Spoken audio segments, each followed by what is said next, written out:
Yo, yo, yo. Yo, yo, yo. Okay, here we go. Damn, I just been talking for like 1 minute and 30 seconds and no one heard me. So basically, if you can see here, right, this is a new mic I have.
All right, guys, look, we're just gonna.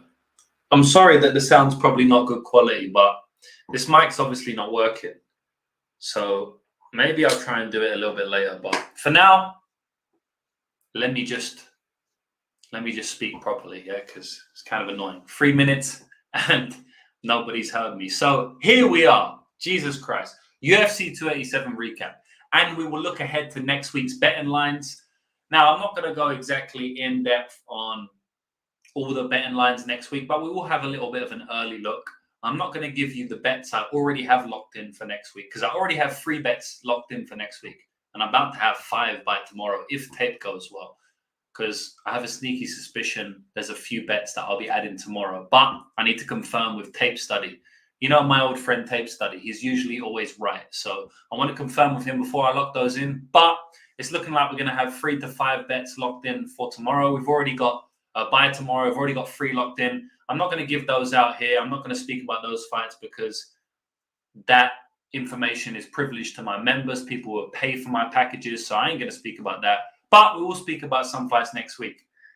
You know, I think when I first jumped on YouTube about 2019, I used to do a lot of recaps. So I'd jump on as soon as the fights are finished and I'll do a recap of the fights.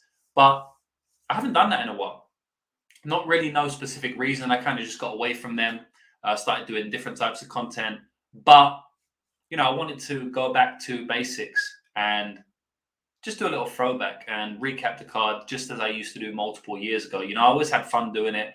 For the night owls in America that are still up, and for the early birds that are in the UK, Europe, and are up at the moment, you know, usually we had a good chat. So I thought I'd jump back on and shout out to everybody in the chat. Like I already said once, though, you probably didn't hear me. Yeah, Sean saying F the new mic. Yeah, F the new mic, man. But it's a solid mic. It's been working before, but I guess for the live stream, it's not. And Daz Files, shout out Daz Files with a donation. I appreciate it. Thanks, James, for all the great content about how to bet and all the great tips. Yeah, and there's going to be more coming, man. I will do a little announcement on here, right? I've got a membership service already, right? I have a handicapping service where I help people make money from betting on MMA. So I give out my picks and predictions every single week on my website. And over the last 4 years, we are up over 350 units with over 11% ROI. We've been smashing it. You know, most of my members have made tons of money, tens of thousands of dollars. Some members have made over hundreds of thousands of dollars. And that's been going swimmingly. It's been going really well, right? But I've been getting a lot of feedback and I've been asking for feedback and people asking me, can you add this to the site? Can you do this? Can you do that, right? And I'm always thinking of ways to improve my membership. And so what I've decided to do is create a new tier on my membership. And what that tier will be, it will have all my picks and predictions, you know, as it usually does, all of my official bets. But I'm also going to be adding so much more in that new tier. So for the members who are already on the current tier, you can keep your membership. You don't have to upgrade, or you can upgrade to this new membership, which is going to include a lot more content now and a lot more bets and stuff. And so what this new membership, what this new tier will include, it will be my best prop bets for all the cards. Now, it won't be my, like, you're already going to get my official picks, right? Like, that's already baked into the membership. But you'll also get all of my favorite prop bets, maybe bets that I haven't bet personally, but bets that I still like, and even bets that I have bet personally, but my favorite ones, I'll rank them. Like, this is my favorite. So my prop bets, I'll also be doing a parlay piece section where I suggest the best parlay pieces. Oftentimes I don't have any parlays on the card. Like today we did have one parlay, but a lot of times I don't bet parlays. But I will look at a card and go, oh, these are some good parlay pieces, right? But I just maybe won't make them an official pick. So with this new content, I will give you my best parlay picks. And the main thing I'm going to be doing, I'm adding lots of stuff, but the main thing I'm going to be doing, which is super beneficial, is I'm going to be adding my full card breakdowns for every single fight on the card, for every UFC card, every PFL card, and every Bellator card, every single week that those fight cards are on. So at the moment, I'm only giving out my official bets, my official picks, but I'm going to be giving out my pick and prediction and a breakdown in text format for every single fight on the card, even fights that I don't bet. So you're going to hear my opinion on all the fights, not just my official bets. And on top of that, I'm going to have a group chat so the members, can chat to each other. I'm going to be putting out maybe like bets that I like, but maybe I haven't got to. So my unofficial betting leans as opposed to official betting picks. They're two different things. Sometimes I'm very close to betting something, but I don't bet it. Like I was very close to betting Gilbert Burns via decision this time out, but I didn't bet it. So that will be included on the tier as well. So tons of new stuff and more stuff. But yeah, for now, that's, I'll speak about that a little bit later. But at the moment, those are the things that I'm going to be adding. So I think it's going to be real beneficial. I think people are going to love it. And as I say, if you're a current member and you only want the official picks, it's fine. You can stay. The price is going to stay the same. You don't have to upgrade. But if you want to upgrade this monthly membership for the new tier, it will be more expensive than the current monthly membership because it's going to be a lot more work that I'm putting in. But it won't be like double the price or something like that. It won't be that much. So yeah, if you are on my Telegram, join my Telegram if you're not on it. If you are on my Telegram, then you just have to wait because I'm going to be announcing all of the updates on there over the next week or so. So yeah, and if you want to ask me any questions or ask me any questions about the new content I'm going to be putting in, if I'll be including this, just send me a message and I'll reply to you personally. But for now, we will get into the card, man. I just wanted to update on everybody on the new updates I have for the site. I'm super excited for that. I think people are going to make a lot of money, but they already are making a lot of money. And speaking about making a lot of money, we can speak about this fight because, damn, a lot of people on YouTube, and probably some of you watching now, have been speaking about this. Or, sorry, what I should say is some of you watching now probably was shitting on me for this pick, right? And a lot of people were, man. So I could do a little victory lap, right? This was the fight between Jacqueline Amarim and Sam Hughes. I don't know why it's jumping up. Yeah. Man, this was a good fight. As we can see, Sam Hughes was the decision winner. I thought she was going to get out of there in round 2 and round 3. And I was like, damn, man. Like, I was thinking of betting her in round 2 and round 3 because she was plus 3,000. I was actually more close to betting her via decision. And I actually gave out Sam Hughes via decision in my prop show, which was on yesterday. You can go and watch that now. I mean, you have no reason to, but you can confirm the bet I gave out there was Sam Hughes via decision at plus 475. That would be a type of play that I would put in this new tier on my membership site because it was a bet that I was thinking about playing, but I didn't play it. It was something I leaned to, but I didn't want to play it. And I am a little bit annoyed I didn't play it. But at the end of the day, I can't be that annoyed because I cashed a plus 200, right? Sam Hughes almost got submitted 3 times in the first round. But like I said, man, like Jacqueline Amarim, she's legit. She's a phenom on the ground. If she gets her down in the first round, there's a massive chance she's going to finish her. But if she doesn't finish her, then what's going to happen? Sam Page is going to come and she's going to get the win. And that's exactly what happened. When fighters are coming in off the regional scene with all round 1 finishes, you can't just expect them to keep getting these round 1 finishes when they get to the UFC. What happened when she got to the UFC and faced someone that just didn't fall over straight away? What happened? She couldn't finish. Yeah, she got her in those positions, but she couldn't finish her. And you know what? There's a reason she couldn't finish her, but she could finish the last 6 girls. There's a reason for that. It's because she's taken a massive step up in competition. So, like Kyrix is saying, man, anytime you get a girl that's like minus 250, a male, a guy, it doesn't matter, who's minus 250, massive favorite, is always a good fade spot. And it's true, man. They oftentimes are. And we'll actually speak about someone else who's made. Well, actually, they didn't make their debut. It was their second fight, but we'll speak about that. But this was a great cash. And, this kind of set the tone for the card because obviously it was a very good card for us. We made a lot of money. And this kind of, when this bet cashed, I was like, this is like the hardest bet that we got home. This bet and the bet on C-Rod is like, was like my most, the bets I was the most scared about. And rightly so. Look what happened in round 1 of our fights. But once this got home, I was like, you know what? I think this is going to be a good event. I messaged a few people and I said, I think this is going to be a good event. And it turned out to be a good event. So shout out to Sam Page. He got us up to a winning start there. And you can't underestimate Sam Page, man. The next fight, Shaolin, Nodemeki, Steve Garcia. We cashed on that again. Again, another fighter where, they came off a big, they had to come back from a big round 1 from their opponents, and they came back and got the stoppage win. And this is exactly what happened with Steve Garcia, just like Sam Hughes. Steve Garcia got knocked down bad in the first round. I thought he was done. I thought he was out. And I bet on Steve Garcia, but I also bet the under 2.5. And when he got knocked down, I was like, yeah, just knock him out. It's fine. I still win money. It wasn't a lot, but I still win. Yeah, I lose the Steve bet, but at least I cashed the under, just get me home on one bet because I don't want to lose both bets, right? And then obviously Shaolin kind of just wrestled him, stayed on top for the next 4 minutes of the first round. And I was like, damn, Steve Garcia is 1-0 down. I hope this doesn't go to decision and Shaolin wins the decision. We're going to lose both bets. But obviously Steve come out and rocked him in the second round. Actually hurt him, I think, end of the first round. Yeah, end of the first round, he got up and hurt him bad. And I thought he had finished him there, but then he got taken down again. He's very wild. And then he stopped him again, and then he smashed him again, hurt him bad, and finished him, So we cashed both. So we cashed Steve Garcia, and we cashed the under. So after that, I was like, I mean, even if everything goes wrong from now, like we're going to basically just about break even. I guess we could have lost a bit, but it wouldn't have been a lot.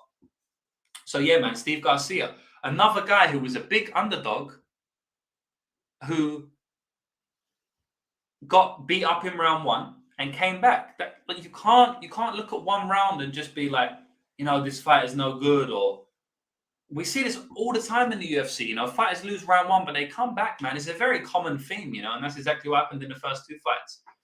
And then, Bahamondes was the next one. We had Bahamondes, we had Bahamondes sub, which never even sniffed it. Terrible bet. But honestly, like I said to a few people on Twitter, it's like, at the end of the day, we're betting on humans, right? So sometimes they're just not going to do the optimal thing. Humans are not like, robots make mistakes, right? But humans make more mistakes. You know what I mean? Like a calculator doesn't really make mistakes. Like things that are programmed don't make that many mistakes. Whereas humans, they make so many mistakes. You know what I mean? Like it's very common. And that's exactly what happened in this fight, in my opinion. Like Trey Ogden, it's not even a mistake. It's just he had a terrible game plan. I think Trey Ogden just reserved himself to losing a 30-27 decision. And I'm sure he's not happy with that. If he is happy with losing 30-27, getting smashed, fair enough, But what I thought he was going to do, and honestly, if they fight again, what he probably does, this is one iteration of a fight. If they fight again on another day, Ogden probably goes for takedowns. He just didn't go for takedowns in this fight. I remember he went for 1, but the guy should have went for about 10. Someone saying Ogden turned into Zellhuber. Very, very funny and underrated comment there. So, yeah, and then Kyrie saying Ogden with a short notice, I don't want to get finished. And that's what it seemed like. You know what I mean? Like, I don't want to get finished. I'm just going to survive here. And maybe it had to do with him cutting weight twice in a row. Yeah, I know it was catch weight, but he still cut weight. And maybe he just felt flat in there. But at the end of the day, it was a terrible, terrible game plan from him. I thought he was going to go for it. I thought he'd be shooting takedowns. And I thought the Bahamondes would be able to wrap up a sub if he did shoot for takedowns. And I also thought he'd be able to defend takedowns. And Ogden would get tired. And once Ogden was tired, then Bahamondes could pour it on. So, I guess bad read from me because, I I underestimated or I overestimated the IQ of Trey Ogden and or the game plan in this iteration. But it's very hard to say, man. But yeah, what other fights are we? I'm going to speak about every single fight. I'll speak about Gerald Meerschaert and Joe Pfeiffer. You know, I don't just speak about bets that I won. I mean, Bahamondes, as I said, I lost those bets there. But another bet I lost was GM3, man. I bet on GM3 as an underdog, and he got knocked out. Honestly, I don't have regrets on this one. You know, I have to say, you know me, guys, me. I'm always honest. You know what I mean? I always give you my honest opinion. Always tell you when I make bad bets. I'm not one of these cappers that say every single bet they make is good. And you know what I mean? I'm able to look at it objectively. And that's the reason I've been able to become a professional, earn so much money off this game. And also my longevity. You know, I've been in the game for 10 plus years now. And there's a reason for that. It's because I can look at bets objectively. Now, I don't do it every single time. You know, I make mistakes and stuff. But I honestly am not upset about this bet. You know, I can't fault it because go and look at all my breakdowns. I don't even have to say it. You know what I mean? You can go and look at my breakdowns. I said, Pfeiffer may knock him out in round 1. I'm going into this bet understanding that it might lose in round 1. I went into the Sam Hughes bet understanding that it might lose in round 1. I went into the Christian Rodriguez bet understanding that it might lose in round 1. I'm 2 for 3. Yeah? I was wrong on GM3, you know? Or not even wrong. It's like I understood he could lose in round 1.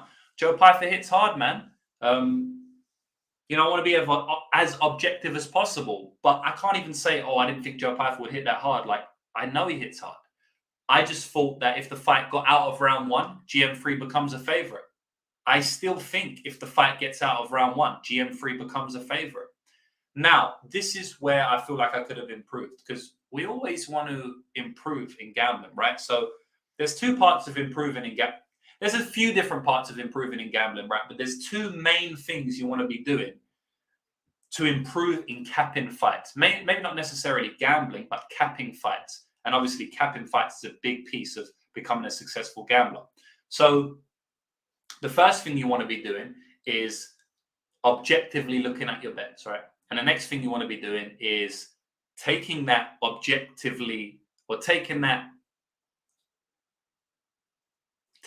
look, taking that opinion, taking that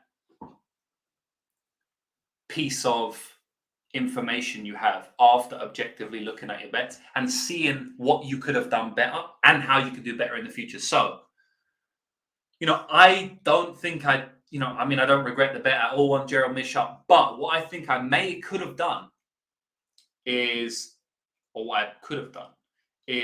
bet on Joe Pfeiffer to win in round 1 as a hedge. Now, but the thing is, it's like if the fight got out of round 1 and Joe Pfeiffer knocked him out in round 2, then I'd be like, why did I hedge in round 1 Joe Pfeiffer, right? And Joe Pfeiffer probably does knock him out early round 2 in a couple of the iterations of the fight. So it's tough, you know. But because I thought GM3 becomes a favorite after round 1, but I conceded that he was an underdog in round 1, then for that reason, taking Joe Pfeiffer to win in round 1 is an understandable shot, and maybe I should have done that, right? But you can say the same thing. Maybe I should have bet Amarim in round 1 as well. And to be honest, I probably should have. Betting Amarim in round 1 as a hedge, or Amarim via sub as a hedge, which I was close to doing, but the price wasn't good enough for me to hedge it, was also a viable way to look at it, you know? So it's tough, man. It's very tough, this game, but you know, there is an argument to say that Joe Pfeiffer in round 1 should have been a hedge bet from me. And I mean, I can see the points for that. I would also argue against that, but I would also concede that. So, you know, it's like a debatable point. It just depends on your betting style. But yeah, Joe Pfeiffer looked good, knocked him out early. I honestly don't think Joe Pfeiffer's that good. You know, there's a lot of hype around Joe Pfeiffer. Dana White created that hype with the B Joe Pfeiffer thing that he did after Contender Series, you know, when he only signed Joe Pfeiffer, he didn't sign anyone else. And he was like, yeah, be Joe Pfeiffer or whatever it was, you know. This made a lot of hype over Joe Pfeiffer. They gave him Alan Amadovsky, you know, which is a complete layup in his first fight. And so there is a lot of hype around him. And I don't actually think it's justified. I do think he's going to get found out at some point. And I'll be there waiting to find him out. I'm not just going to jump on anybody. You know, there's a reason I bet on GM3 here. He's one of the most he's got the most finishes in middleweight history. He's got a 94% finish rate. There's a reason I faded Joe Pfeiffer today. It wasn't just because I don't think Joe Pfeiffer's good. I didn't fade Joe Pfeiffer against Alan Amedovski.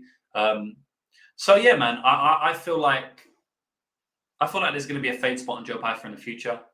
But he's a decent fighter. He is a good fighter. Like he's well rounded. I just think he gasses a little bit and he's a little bit inexperienced. But we'll see how it goes. The next bet, yeah, I'm not going to speak too much into this, but Michelle Waterson and Luana Panera, because I can speak about this for a while. Because I was in an hour, like, did I make a good bet on Panera at -170? Because it was a split decision. It was a close fight. And like, there's an argument that I don't think there's an argument that Waterson won it. You know, I'm just trying to remember off the top of my head. I don't really think. Oh, there might be. I'm not sure. I can't really remember too much of, like, honestly, I can't remember, like, I know it was a very close fight. I can't remember the intricacies of the fight, though. I know Panera clearly won round 1. She dropped her. And then I think she clearly won round 2 as well. But round 1 was close. But round 2, there was no argument. Round 1 was close. And then round 3, Michelle Waterson clearly won. You know, so I've been going back and forth, like, did I make a good bet? I don't think I made a good bet here. But I do think Panera is like at least a 60% favorite. So I think Panera should have been lining up -150. But I bet her at -170. So that's a bad bet by me, right? So I do think I made a bad bet. But I would definitely line at least -150, you know, because the thing is, it's like Michelle Waterson can only win a close decision. And this is something that is my betting philosophy and something that you can take going forward as well. Michelle Waterson's best case scenario in this fight, apart from like 1 or 2 iterations, right? But like her best case scenario is winning a close split decision, almost like very, very close decision, right? But Panera's best case scenario is knocking her out. Panera's best case scenario is 10-8 in her in round 1 and just dominating the next 2 rounds, right? Like Panera has much more upside in this fight. In this iteration, Michelle got like almost her best case scenario and still lost. So for that reason, but then on the flip side, I do think that Michelle's good enough to make this close a lot during a lot of the iterations. So for that reason, I wouldn't say Panera's like a massive favorite, but I would say about 60%. So yeah, man, I'm not like, I don't hate the bet I made, but at the same time, I do think that it was probably accurately lined. If not, it should have been a little bit tighter. But I do think Panera's a good fighter, man. And I honestly feel like people are going to keep on trying to fade her. And I do think she's going to keep on winning, man. She hits like a truck, an absolute truck. And the thing is, like, she's going to drop a lot of her opponents. And, you know, like Emred's saying now that, you know, she fought Gomez one round 1 and 3, but she, you know, Panera dropped her at the end of round 1, you know, so like it's very hard to win a round in which you got dropped. And so I think that's going to be a tale of her fights going forward. And I made a post about this on Twitter. I said that Panera is like the female Marlon Vera. She's going to lose a lot of minutes, but win a lot of fights. And that's really what I think about her. Like, she lost a decent amount of minutes to Sam Page, but won 30-27. You know, so I do think a lot of people are going to get burnt trying to fade Panera. Now, by the way, the fade will come, right? But I honestly also think that Michelle Waterson was probably one of her hardest fights because Michelle is the toughest chick ever. I mean, some of the shots that Panera landed on Michelle, it would have put other people out. You know what I mean? Like, it would have really, really damaged other people, whereas Michelle just walked through a couple of those shots. And I don't think other fighters are going to walk through it. You know, so I feel like people keep this between me and you, but I feel like the next fight out, and probably for a few fights, depends who they give her, right? But just keep this in mind. I think people are going to try and fade Panera, and I think she's going to keep pulling out the wins. And I think it's going to be either close wins or like she gets a win off a knockdown. But I do think she can keep getting these knockdowns and big moments. I honestly do. There's a few fighters in the sport that they get a lot of knockdowns and big moments. And I think Panera at strawweight, Lemos is another one. And we saw what happened with Waterson and Lemos, right? We saw what happened there. Like, Waterson was winning the first round, and what happened? She got subbed because Lemos always gets these moments. And I do think Panera is going to be one of these fighters that gets moments just because she has a cheat code, because she's very strong. She's got the head and arm throw, which is always going to be able to use at her weight class. and then she hits like a truck at strawweight. So just keep that in mind, man, because I think going forward you're going to hear a lot of cappers and YouTube cappers and people say like, this is the fade spot, but it obviously depends on the matchup. And by the way, I'm going to fade Panera at some point, but yeah, I'm guessing that it's not going to come for a while because I think she beats most girls in that division. I think she definitely gets the top 10. And I think there's only about 5 or 6 girls in the division that I would fade her against, right now anyway. So, yeah. Let's actually check that right now. Let's check women's strawweight rankings because very interesting for me. Like, I'm always trying to look at edges in betting. And that's what we do as professional gamblers. Basically, professional gambling comes down to cashing, right? Capitalizing off temporary edges that the sports books give out. And the temporary edges are created by many things, but the market and the public often create a lot of edges. And I honestly think that the markets, like I said, it's going to underrate Panera's game, and they're going to create edges for us to back her. And so I'm very interested to see who they line her up with against. And I feel like I shouldn't even be saying this out loud because I'm like, I want to keep this to myself. But we've only got 23 live viewers now. And this will only probably do about 600-700 views, because it's a recap. People don't really care too much. It might hit 1K if I really promote it. But, 600-700 people, it's not too much. I don't think we might not influence the market that much. Yeah, so current strawweight, I'm trying to see the strawweight rankings because I want to do some matchups. All right, strawweight division.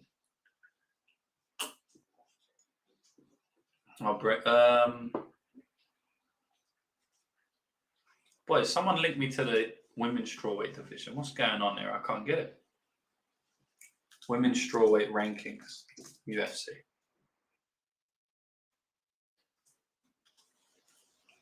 And look, as I said, it all depends on who they match her up with, man. There's a lot of fighters I would pick against her. Well, I mean, a lot. There's probably about 5 or 6. Well, not 5 or 6 actually. Like probably most fighters in the top 10, but I think she can make it top 10. I think she can get like top 9, 10. All right, so here we are. So I'll present my screen.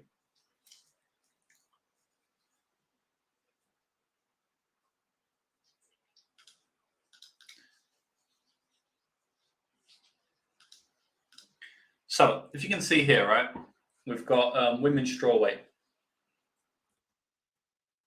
So Weili Zhang, obviously top 5 girls, they'll all smoke her, right? Of course, we know that. Then we get to Yaonan Zhan. See, Yaonan Zhan, it's one of them ones where, like, I think that's a close fight. I honestly do. I probably would favor Yan just like because I feel like she's going to have a lot more volume than someone like Karate Hottie. But I'd have to go back and check her chin. I do think she's got quite a good chin, but I'd have to go back and check it. Someone like Mackenzie Dern. Honestly, I think Panera could beat Mackenzie Dern. I mean, she's going to win on the feet. It'll be close, by the way, but she will win on the feet. And Mackenzie's Dern too open to be here. I think Mackenzie will get dropped, man.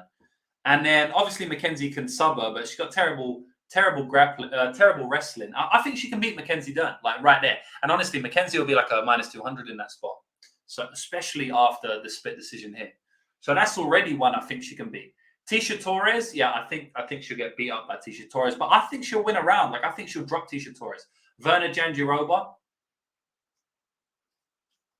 Like honestly, man, I think she has close fights with a lot of these girls. Like all of these girls, like Verna Jandiroba, I can see her beating Jandiroba. I think Jandiroba's legit, honestly do. But Panera looks strong, man. I don't think you're just going to be able to take her down and dominate her. So like that's another fight where I feel like it's going to be close. But Jandiroba will be -200.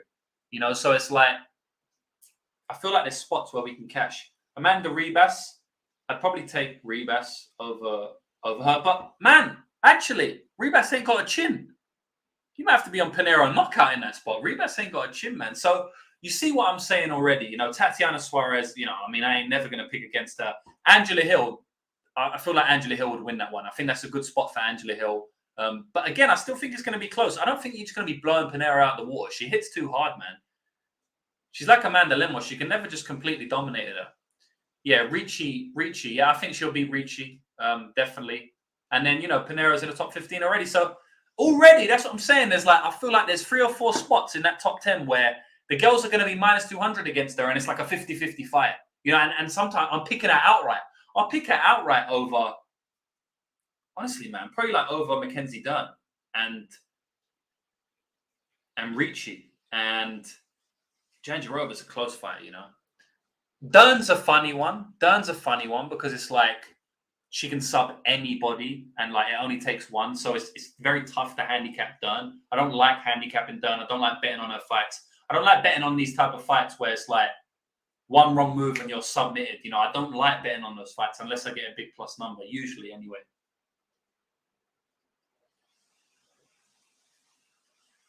And you can see here, boys and girls, if you're watching, I get like 99% male viewers. So if any ladies out there watching, shout out to you because you're in my 1%. Gambling. It's not because of the face, boys. Like it's because of the gambling. You know what I'm saying? Like girls don't really gamble. You know how it goes. But what I was gonna say is that this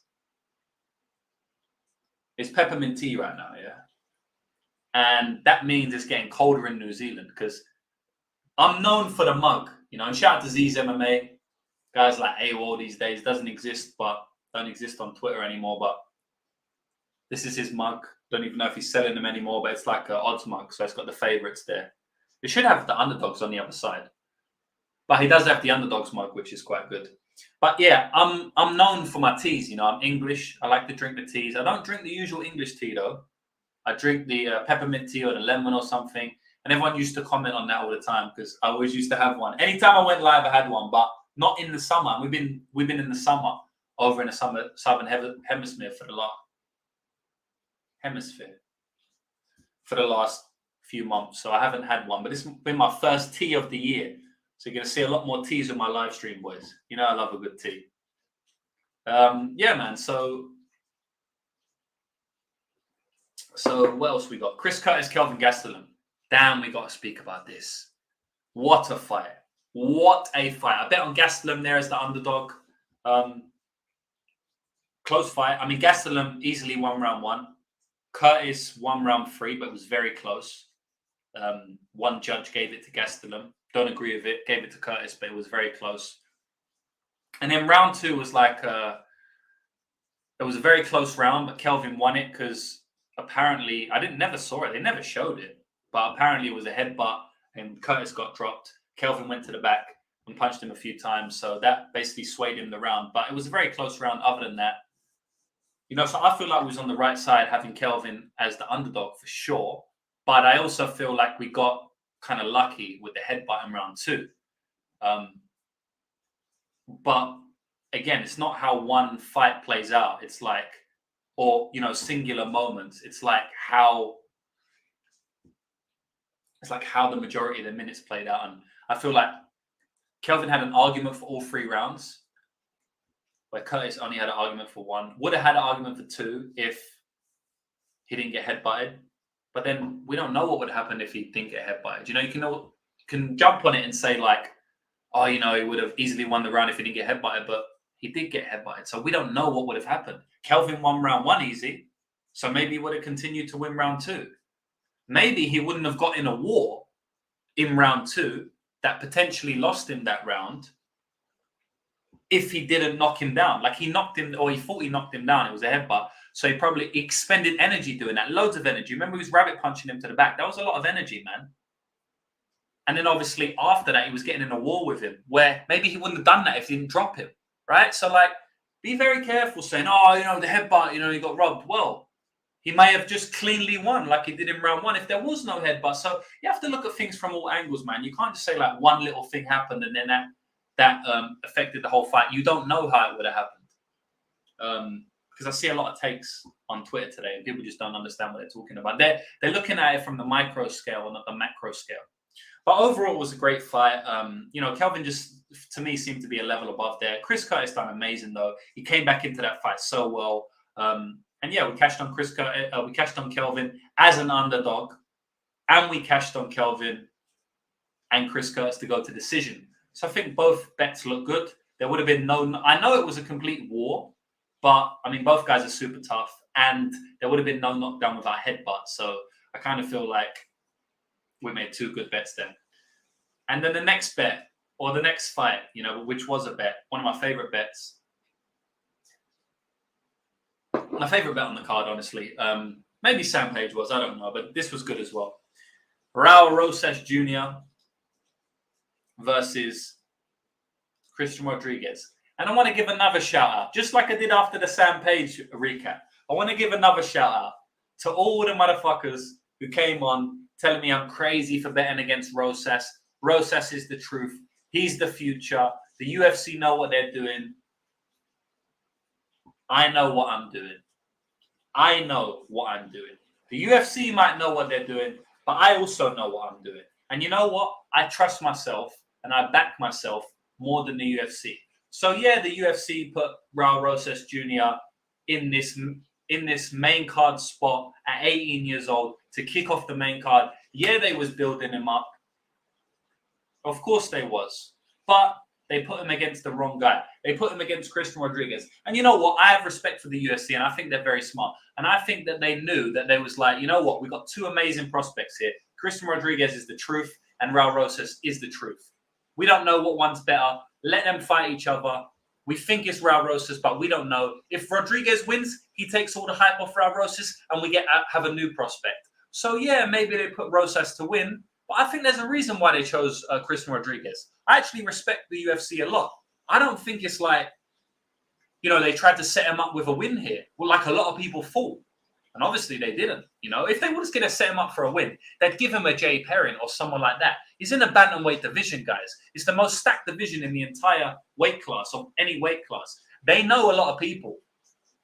They know a lot of fighters that wouldn't have done as good as Christian Rodriguez, yet they still put Christian Rodriguez in there. Why is that?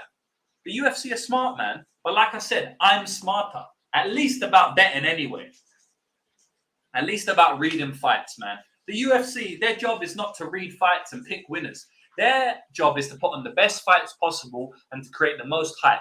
My job is to find incorrect betting lines. And I found one here, Rosas Jr. minus 250. A lot of people gave me shit about this, just like the Amarim bet. But when you go against a minus 250 and minus 300, a lot of people are going to give you shit. It's just the way it is. And by the way, just to clarify, like, people giving me shit, like, I don't give a shit. But it's just fun to mention on a recap. Like, I couldn't care less, bro. Like, I'm super happy. A lot of people every single person that talks shit, genuinely talks shit on Twitter, on YouTube, on Instagram, through their phones. I don't have respect for those people. We never had respect for those people. So if you don't have respect for someone, you can't care about their opinion. So I don't care about the opinion before everyone messages me like, don't worry so much about them.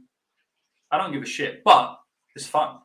I'm having fun with it. It's fun to troll them after they try to troll me. So, we're having fun with it. It's the way it is, And shout out to all you, man, that kept on betting Rosas at minus 250.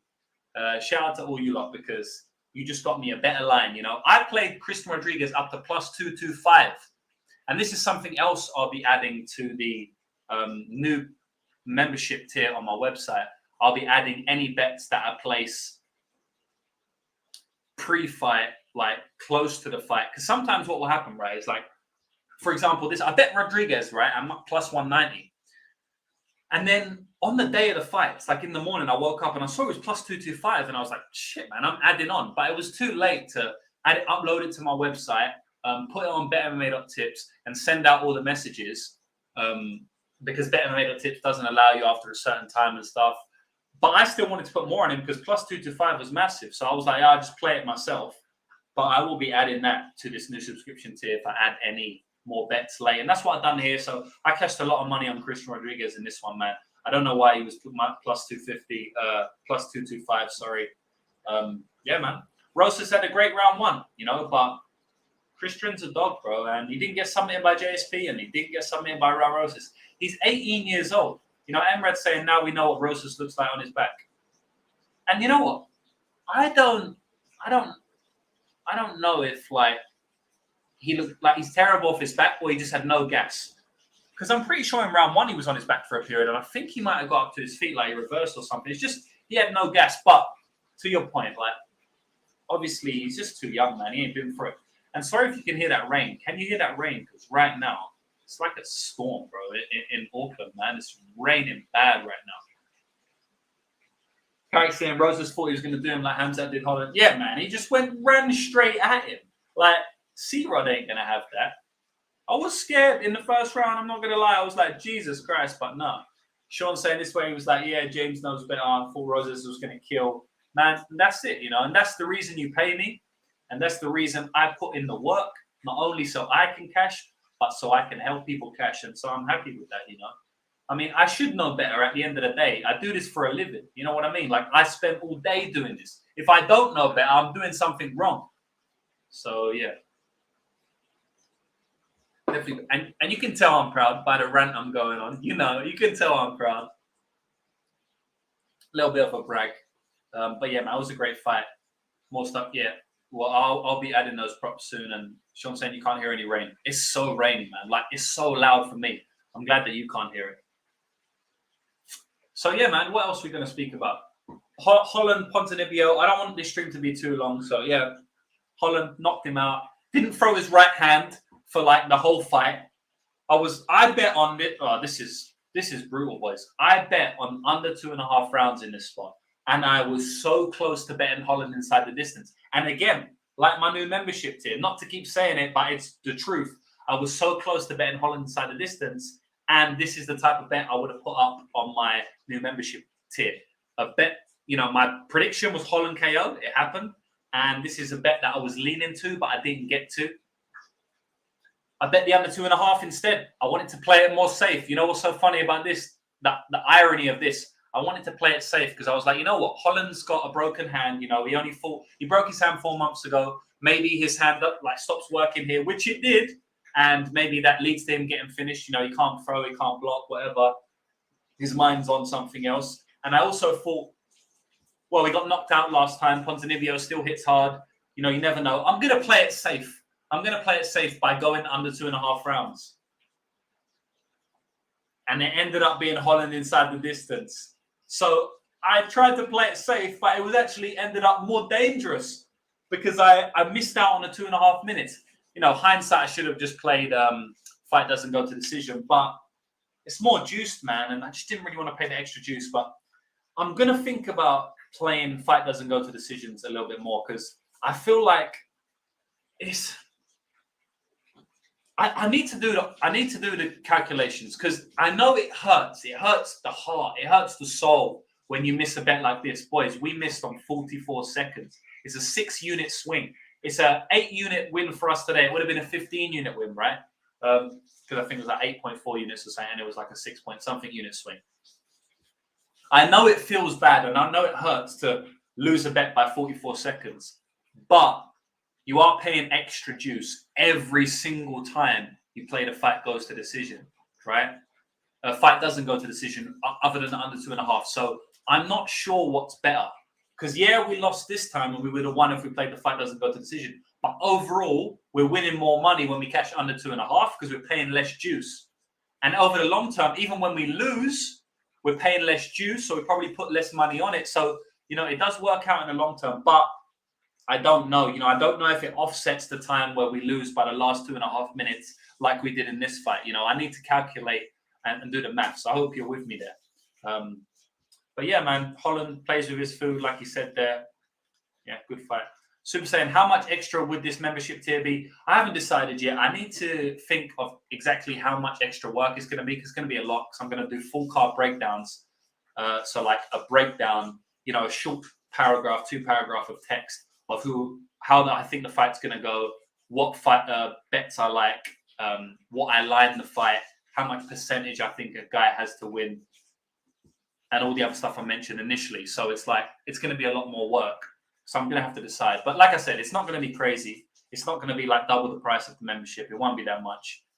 Maybe like an extra $40 or $50 or something. But I'll decide. I'll do the maths. I'll calculate how much extra time it's going to take and how much that time is worth.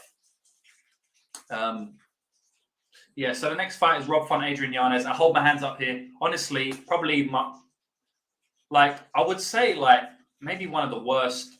Yeah, probably my worst bet on the card for sure. Definitely one of my worst bets on the card. Probably, yeah, my worst bet on the card for sure. I know it was an early first round knockout. I know that, but I just want to be humble here. I just want to hold my hands up.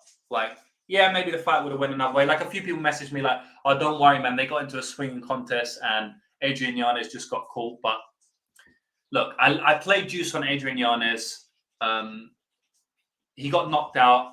He's never been knocked out before. So obviously, I think the step up in competition made him, he kind of got exposed, Rob Font exposed him here, man. Let's not, I'm not playing all that, round one knockout. It could have happened. I'm sure some of these times where these guys fight, Yanez touches him up and knocks him out. Look, Yanez did hurt him. Yanez bust his orbital. I thought he was going to KO him when that happened. So yeah, maybe at some point.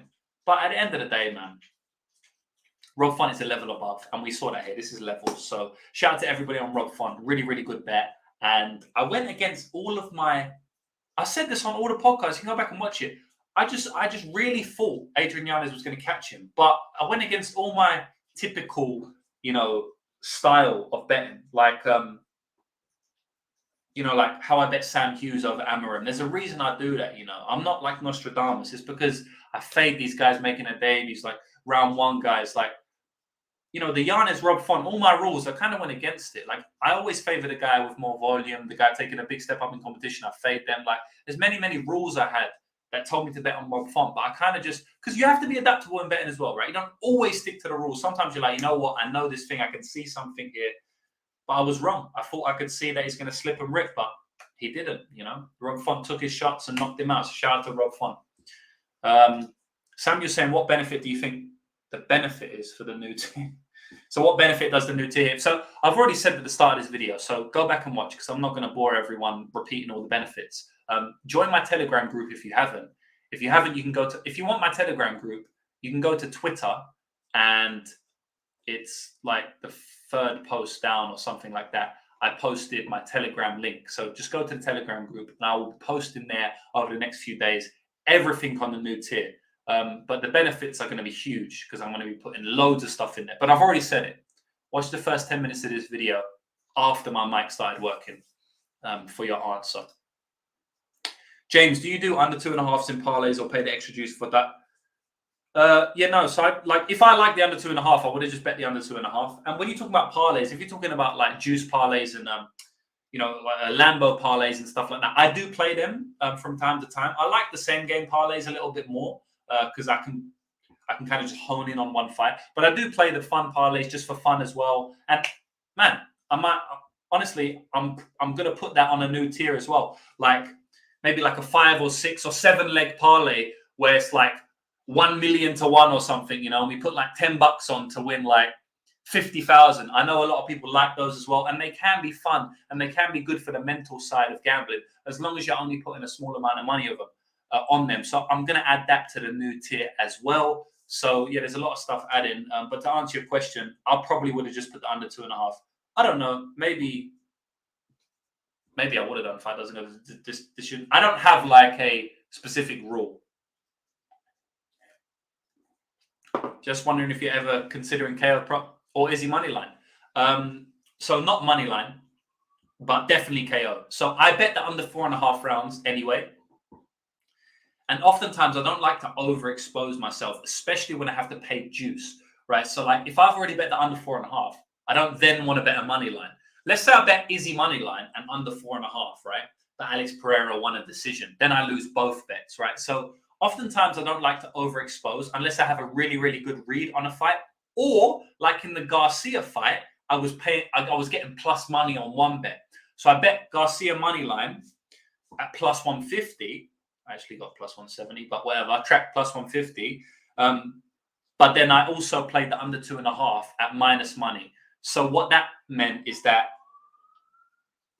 either bet hits, because the way I structured it, either bet hits and I still cash. I think if one of the bet hits, I lost 0.2 units. But basically, if one bet hits, I've broke even. And if 2-bet hits, I cash. So I usually don't overexpose myself unless it's those circumstances. So for that reason, I wasn't looking at Izzy money line. I was rooting for Izzy though, big time. Everyone can tell by my tweets, I think. But I was definitely considering Izzy KO. It was a big number. It was like plus 370 when I was considering it. And then it moved down to, I think it was like plus 330. But then it moved down to like plus 270. But I was already on under 4.5. So I didn't want to overexpose myself with Izzy KO. Because then what about if Alex knocks him out, you know? So, but that definitely was something I was considering. I just didn't want to overexpose myself.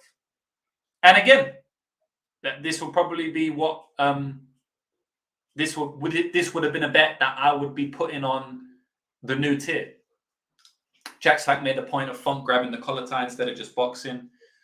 Sean saying my thoughts on the new tier. I want the premium extra prop bets and extra stuff. 1.5 is probably good. I'm on board. Okay, sweet. You mean 1.5 like 1.5 times the price? Got it. Superlook saying, do you live bet? If so, that's a tier you can add to the members. Because for round 1 fights, for example, look, I do live bet. And Sean's saying a new tier should have the live bet as well. Look, this is the thing about live bets. I do live bet, but I can't always live bet. So my accounts get shut down from time to time. And certain accounts I use for live betting. When those get shut down, I won't live bet, right? So let's say I offered live betting in the new tier, right? And this will be in the website, like live betting. Then let's say my account gets shut down and I can't create a new account for another month or so, which sometimes happens because I have to source accounts and it's not always as easy as just create a new account. As you know, you're not allowed to create a new account, right? So there's ways that I do that and we won't get into that now. So if I don't have a live betting account for like a month and I'm not live betting, but everyone's joined up for live betting, they can all be moaning like, oh, but you said live betting, you advertised live betting on this, so it's going to be too many headaches. I can't do that. And then also live betting is tough because people can't get lines a lot of time. You know, I know people do it, but I would only be able to accept a certain amount of people in because the lines move very quickly. And if everyone bets on one line, there's only going to be a few people, not a few people, there'll be a certain selection of people who can get it and some who can't. So that will, you know, especially if we start tracking those live bets, people are going to start moaning, you know, like, oh, I couldn't get on it, which happened the other day. Some people couldn't get on a certain bet and everyone messaging me was over 1.5 in the Hughes bet. And Sean, I think you said this as well, that you couldn't get on that bet. It was the Bellator bet. It didn't update on the site, right? And so much complaints from that, right? Just because my site didn't update, you know? Most people were fine. They're like, yeah, you know, whatever. Sorry, like, it's just technology. You know, I just apologize. But a lot of people are complaining, oh, well, you know, what about me? I missed the bet, you know, like you should refund me and stuff like that for one missing bet. So it's tough, man. It's tough. Like when you're running it, like it seems good in theory, but when you're actually running the service and you have a lot of people that are messaging you, you have to be very sure and consistent with the service you put out. And I don't think I can be consistent in live betting at the moment. Maybe in the future. But right now, it's not going to be possible. Maybe I will do live betting in the future, though. I have thought about it a lot, guys. Like, I've put a lot of thought into this. And you can probably tell by the way I'm speaking about it. Geordie Boy saying Holloway destroys Allen. I'm pretty sure. I like Holloway there, but Holloway has to be dialed in. So I feel like Holloway isn't as good as he once was. I do feel like he's on a bit of a downslide. And if he's not the guy who he once was, then Allen will beat him, in my opinion. But I am liking Holloway. I do think he has enough to beat Allen, but we'll see, man. I've tried to fade Allen a lot of times, and I've lost every time. I did bet on him against Sadiq Yusuf as an underdog, so shout out there. But, like, yeah, it's tough, man. Sean's saying he played Adesanya moneyline 1 and KO in round 2. Jesus Christ. Oh, he called it. Did he call round 2? So I know you sometimes listen to interviews and you must have heard him say that and just jumped on. Jesus, that was a great bet.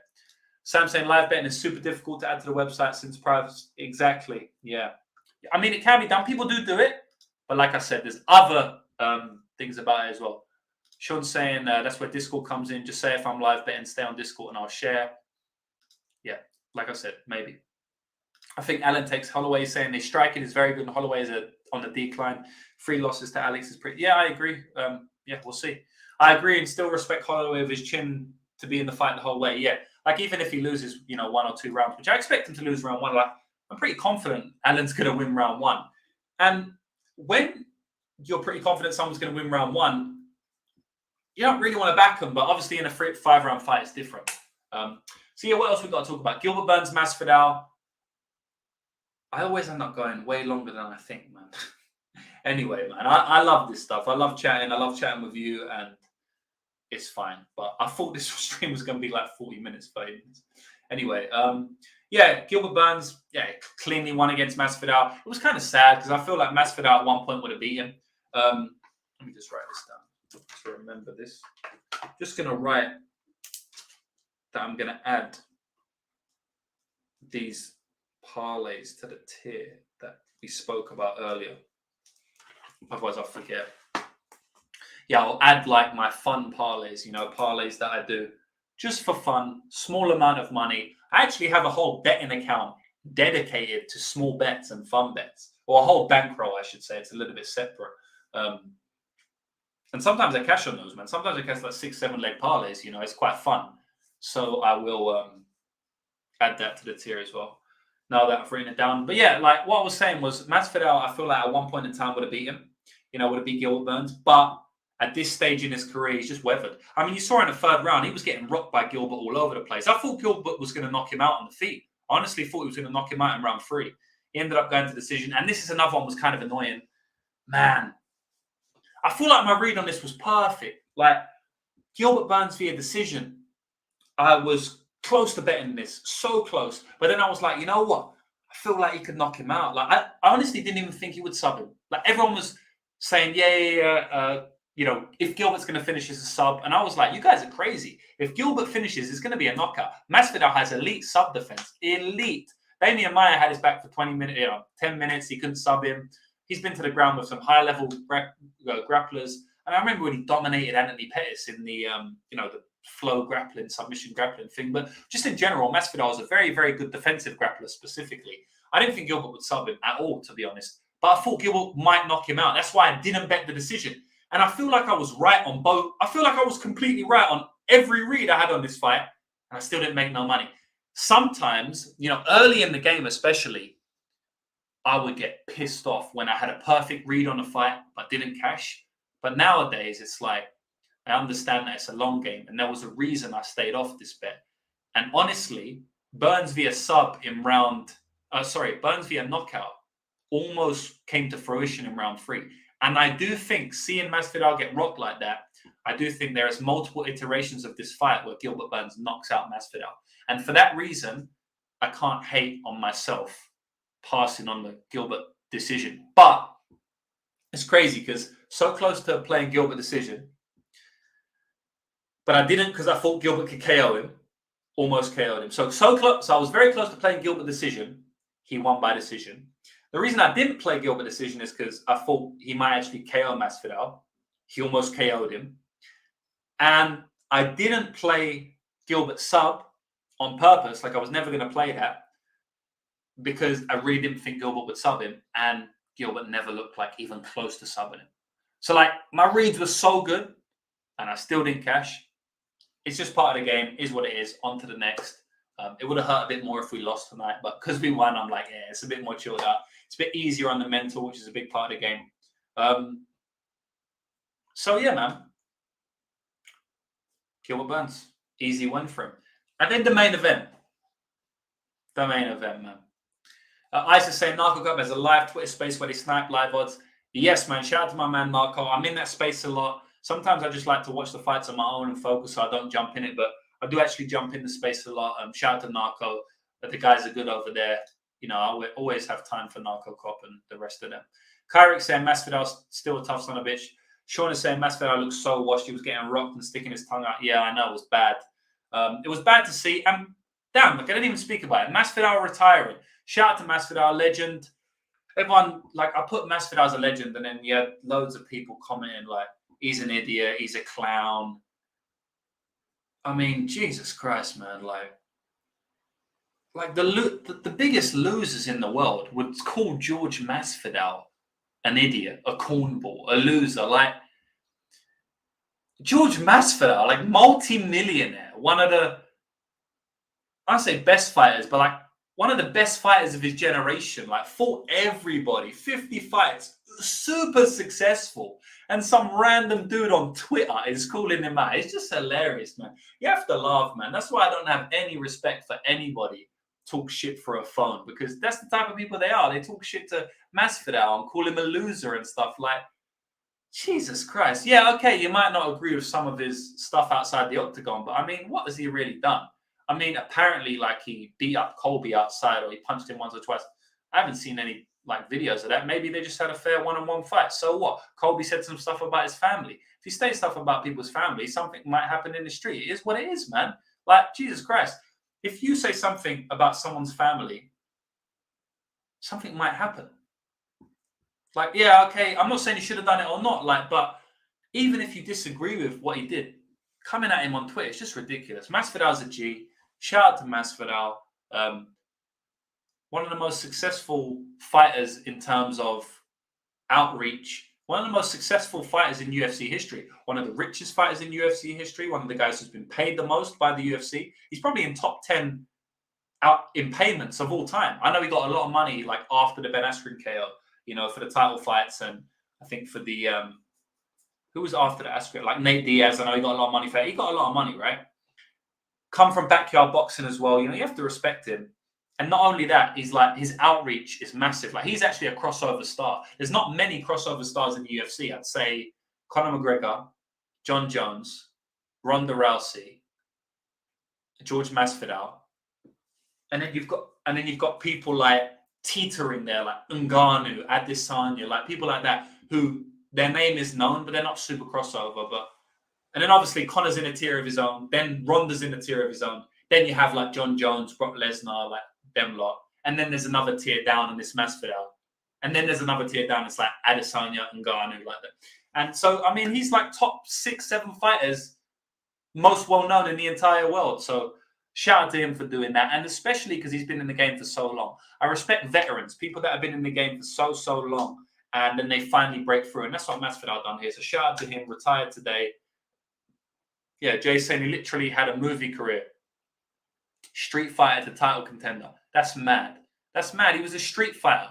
He is what everyone wanted Kimbo to be, you know, in terms of like Kimbo went to the UFC, Kimbo went to Bellator, he tried to become an MMA fighter. Masvidal was backyard guy, went to MMA and title challenger, man. Unreal, man. Jordy's saying basically getting a contract from fighting in backyards. Yeah, that's mad. That's a mad career. So hate on him if you want, but the guy's laughing, you know. Israel Adesanya, Alex Pereira, man. Shout out to Izzy. I don't spend too long on this one because I could. This is the one that I could speak about forever. I live in Auckland, as you know, right now. I reside in Auckland, and Izzy is from Auckland. I see Izzy quite often, and so I have a lot of respect for him, just in general. I mean, the guy is super underrated, man. The guy is so underrated. He has fought the who's who of his generation. He's fought everybody. He never complains. Never says no to a fight. He's fought rematches, fights that he doesn't even want to fight again, like Robert Whittaker rematch. Yeah, I knocked you out in the first fight. I have to fight you again. Marvin Vittori, you know, like I easily, you know, it was a split decision, but like, I have to fight you again. I already beat you. I mean, the guy's fought everyone. Knocked out Rob Wilkinson on it. I think it might have been his debut or his second fight. Rob Wilkinson just beat up Thiago Santos. It's that guy. I mean, the guy's been in it from a long time, and he's been fighting the best of the best of the best. And he welcomed Alex Pereira to fight for his title after Alex got 3 wins in the UFC. Shouldn't have got a title shot at all. Completely fast-tracked.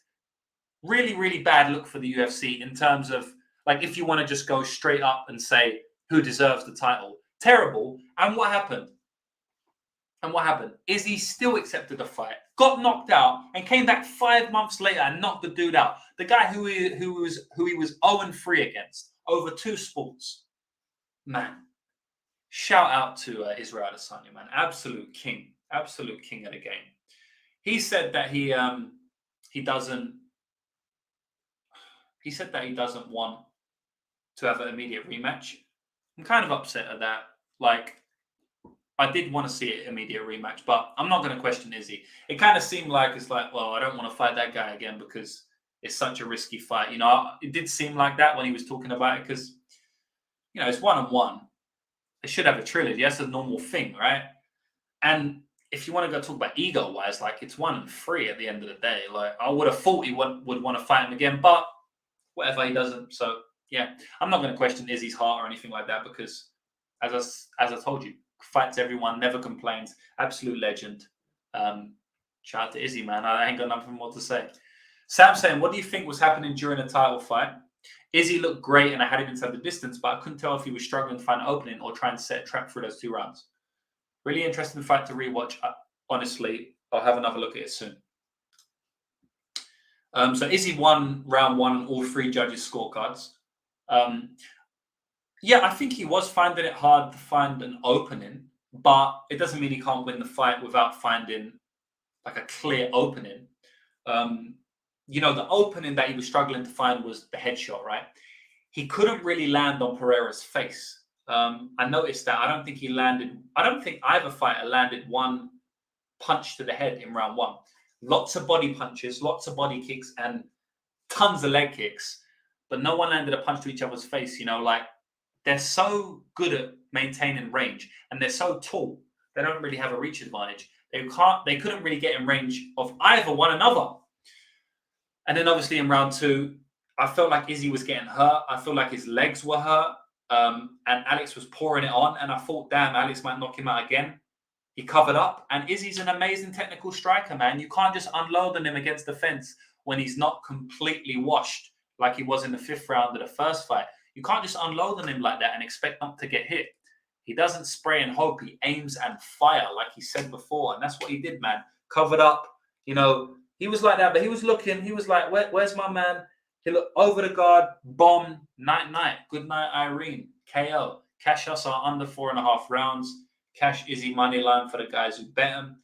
Cash Izzy money line in KO2 for Sean. Give us our money. Shout out to Izzy, man. I love the guy.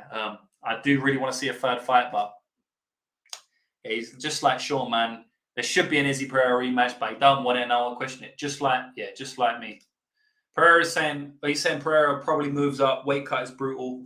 I mean, he makes it every time, right? Like it seems like the weight cut would be terrible, but he makes it every time. So I don't know. I haven't heard that it's a terrible weight cut. It must be though, right? But I don't know. Izzy versus Hamzat next. I don't think they'll give. I know people speaking about that. I know Hamzat put done a post after the Izzy fight. I don't think they'll give Izzy Hamzat shot straight away. What has Hamzat done? Beat Burns at welterweight? But I mean, I'm acting like the UFC gives a shit. Like UFC don't care, man. They gave Pereira a title shot after Sean Strickland win, after winning 3 fights, after being like 6-0 in MMA. So I mean, yeah, they could give it. I just feel like they won't. Sean's saying, I should meet Izzy. Comment on his freestyle bender channel. His bro David will pick you up. Yeah, I'll comment on it. I don't really watch too much YouTube. But I'll comment on it. We'll see what happens. I have actually met him before, but there was like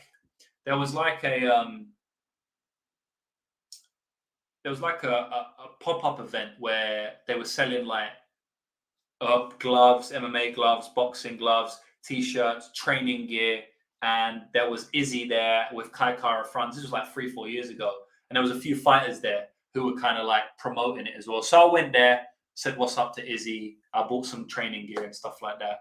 So I have met him, but yeah, it'd be good to meet him again. I'm sure I will. I'm in Auckland as well. So I'm sure I'm not even sure. I'm certain that our paths will cross. You know, I already know some of his training partners as well. So I'm a pro gambler who bets on MMA in Auckland.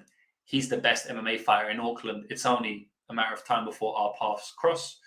Charlie's saying, did I miss the Holloway preview? Is it early on the stream? I haven't gone into it yet. Let's go into it now. Honestly, guys, I want to go. I'm starving. I need to eat my food. I didn't think the stream would go in this long, so I ain't going to speak too much. But Max Holloway and Arnold Allen. So, like I said earlier in the stream a little bit, I feel like Holloway has good advantages here.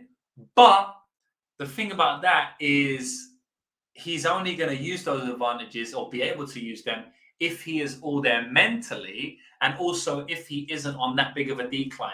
I don't know where he is on the decline. I do think he started to decline. I actually do. I don't know if he's all there.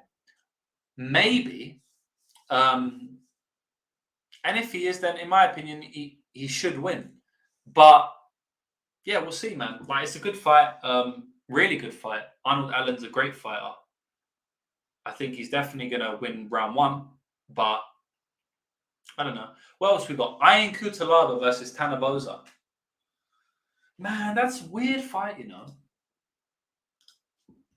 Cutelaba versus Tanabosa. I mean, Cutelaba's definitely going to get takedowns. Like, he'll probably get a 10-8 in round one. But, like, will he finish in round one? If he doesn't, like, Boza's tough to finish, you know. I don't think Boza's been finished in the UFC. No, he hasn't. If Boza don't get finished, obviously Cutelaba's just going to gas out. It's a tough one, man. Like, I would definitely, like, I'd probably rather play Cutelaba in that spot just because he's definitely getting takedowns in round one. Boza's moving down to light heavyweight. Is Boza moving down to light heavyweight? Cutelaba's not moving up, surely not. I'm pretty sure I've heard Boza was moving down to heavyweight because he's not a big dude, man. He's quite small. Let me check. Yeah, it's a light heavyweight. Yeah, so like, wait, what? Oh no, I was looking at the wrong person. I was like, when did Tanabosa fight Kennedy Nzechukwu? Yeah, so yeah, he's moving down to light heavyweight. I don't know how that's going to go for him. I don't know where that cut's going, but obviously Cutelaba's on a bad run at the moment. I mean, he got knocked out by Kennedy Nzechukwu, got finished by Johnny Walker and Ryan Spann. He's on a 3-fight losing streak. So it's tough, man. It's just like, if he doesn't finish, he's going to gas out like he does. So I hate betting on fighters that they kind of have to finish in round one. They don't, I mean, it doesn't have to, but look, I'm leaning Cutelaba in that one. Pre-tape, I do like Cutelaba a little bit. We'll see where my mind goes. I haven't taped it. Once I tape it, I'll decide. What else is here? Pedro Munoz versus Chris Gutierrez. Yeah, this is an interesting one for me, man. This is interesting because, like, Munoz is plus 180. I feel like the line's wide, but like, is it an illusion of value? The line is wide, but is this an illusion of value? I say that a lot, right? I used to say it a lot. I kind of coined the term illusion of value. Lots of spots have illusion of value. And plus 170, it looks so good, but maybe Gutierrez is just a young guy. He's just going to do more. He's got better boxing, in my opinion. But I don't know, man. Like, honestly, I'm looking at Munoz to bet him right now. I'm thinking about it. I'm going to do tape, and I'm hoping I can bet. I'm hoping tape agrees with me. Like I said, my old mate tape. I like him a lot, you know. He agrees with me most of the time. And at the moment, I'm thinking he's going to say bet Pedro Munoz, but I'm not sure. So I'm going to check with him tomorrow or Tuesday, and we'll see. What else we got? Has anyone taped this fight? Bruna Brazil versus Denise Gomez. There's not a lot of people in here, but if anyone has, I'd like you to tell me. Thanks for hanging with us, Sean says. I stayed up late to hang with you. Shout out, man. Thanks, brother. Good times. Sam said he's also in Auckland Dancer because gym is down the road from me. Isn't that closed down now? I heard that gym was closed down. You must be in Ellerslie then, or Remuera, near there, right? That's where it is, isn't it? Ellerslie? I thought that gym was closed down, someone told me. Like, or closing down, I don't know. You sure? Maybe I was wrong. Someone just told me that, I don't know. Sophie's saying he has good head movement. He has good movement. Chris. Who's Chris? I didn't speak of it. Oh, Chris Gutierrez. Yeah. Yeah, he does. You're right. But the kicks from Munoz might stop that down. Wrestler versus striker, you got Eon. Yeah. Blades Pavlovich, early prediction. Under. Just bet the under, me, and leave me alone. I don't know, man. Obviously, Pavlovich can knock out anyone, and it's weird. Chris Curtis has been knocked out a couple of times, but he's also got an iron chin. I remember when he ate that flying knee from someone. Can't remember who it was, but it might have been the Black Beast. No, it wasn't the Black Beast. It might have been Volkov. No, not Volkov. It was a flying knee to the jaw. Like, it should have been knocked out everybody, but it didn't knock him out, man. So, yeah. You'll be doing it in a day, taping it in a day, I would say. Yeah. You're saying it's still there, the gym. The building is there, but is it still running classes and stuff? Is it still going on? Sophie's saying Bruna all day. But Sophie, have you actually done tape study, or do you just like Bruna? Because I'm interested in that fight. I'm actually interested. A few people have messaged me about that fight. So we'll see. What else we got? Gaston Bolanos. That was that dude who was in Bellator. Man, I'll be looking to fade him. I don't know if Alan Phillips is the guy though, but I'll be looking to fade him. Zellhuber coming back, -110. Man, Zellhuber, man, he let me down badly in the last fight. So I don't know. I don't know what I'm going to be doing. Jocelyn Edwards, Lucy Pudilova. Jesus Christ, that's not good. That's not a good fight. I'm tough for that one. Tough that one. What else we got? I'm kind of just gassing out now, boys. I'm feeling like Rosas Jr. right now, man. Might have to shoot off soon, boys. Sam saying he's still been in there, went by recently. Fair enough. I watched that. Kicks are crazy and striking okay. Fair enough. But did you watch the other girl?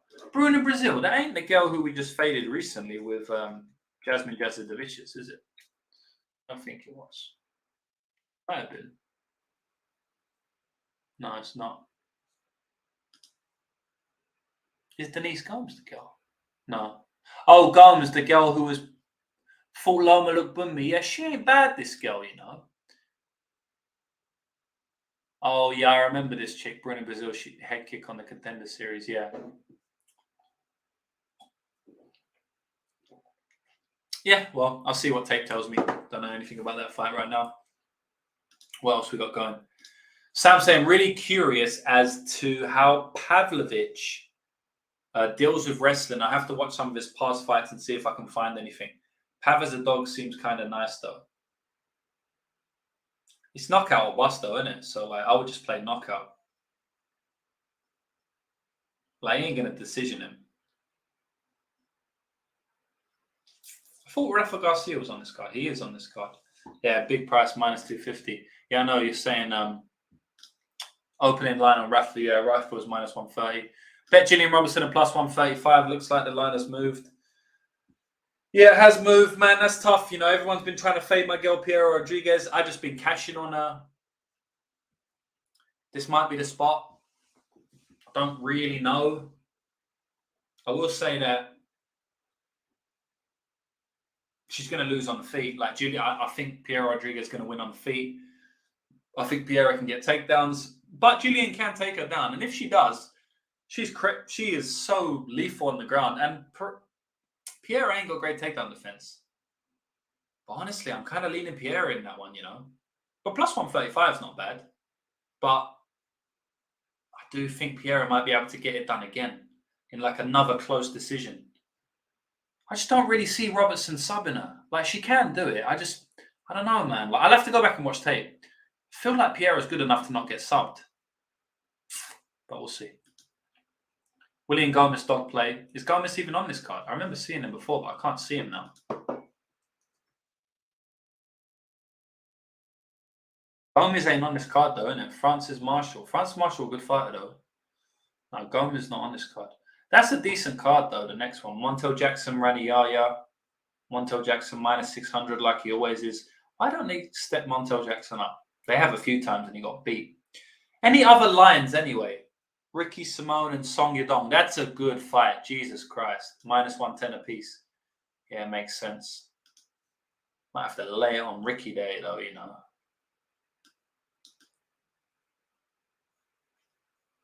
Aljo and Henry is currently a pick'em. Man, I think Henry can beat Aljo. It just depends on how he's looking because he's been out the octagon for ages, and that's a big thing, man. That's a big thing when you're out the octagon for that long. It really is. And Dustin Poirier is an underdog to Justin Gaethje on one book, like potential fight. They're not fought yet, but that's a potential fight. I don't know why he's the underdog there. That's stupid. He already beat him. He should be a favorite, definitely, man. Then they got these silly old lines up. Bryce Mitchell, Ilya Taporia, -170. Ilya. Yeah, I wish I could bet that. So I think I'm going to shoot off now, boys and Sophie, because I'm about done. Sam saying thoughts on Tavares versus Silva.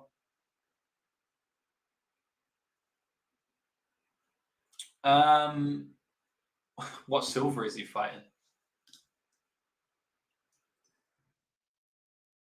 Bruno Silva. Yeah, I think Brad Tavares is too clean for him. But Brad has declined, though. He had a decent fight with Duplessis, but that was ages ago. That was like a year ago. But he's declined, I think. So it's tough. But Brad should clean him out. Like, he's way more technical. He's a much better striker. I feel like he can just poke at him, you know. But if he doesn't, well, not if he doesn't. Like if he's washed, if he's past it. Like a lot of these fighters are washed now, man. A lot of these fighters we've watched over the last 5 or 6 years are washed. You know, they're on their way out. You know, you talk about the Masvidals, you talk about the Michelle Watersons, you talk about the Cynthia Calvillos. I know some of them had good fights today, but like, man, like you think 4 years ago Cynthia would be beat by Lupi. You think Michelle Waterson would be beat by Panera 4 years ago? Not really.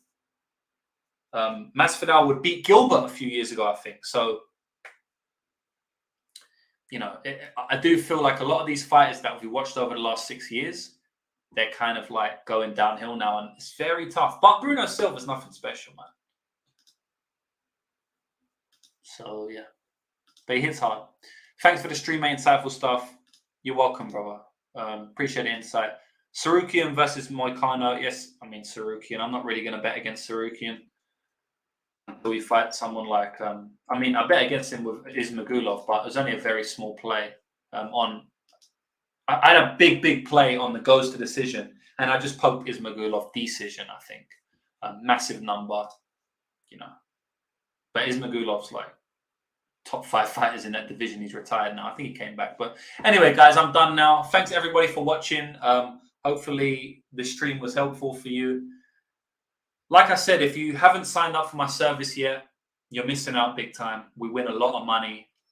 It's better to get on now while we're in a crazy hot streak rather than joining when we're in a cold streak. So join now, lucrativemmabetting.com. And over the next few days, I'm going to be adding the new tier where I'm going to be giving out fun parlays, my best prop bets, all the best parlay pieces for the card. I'll have a group chat, and I'll have fight breakdowns for every single fight on PFL, Bellator, UFC. And I'm going to have special bets on all other regional scenes, CFFC, all of that sort of stuff.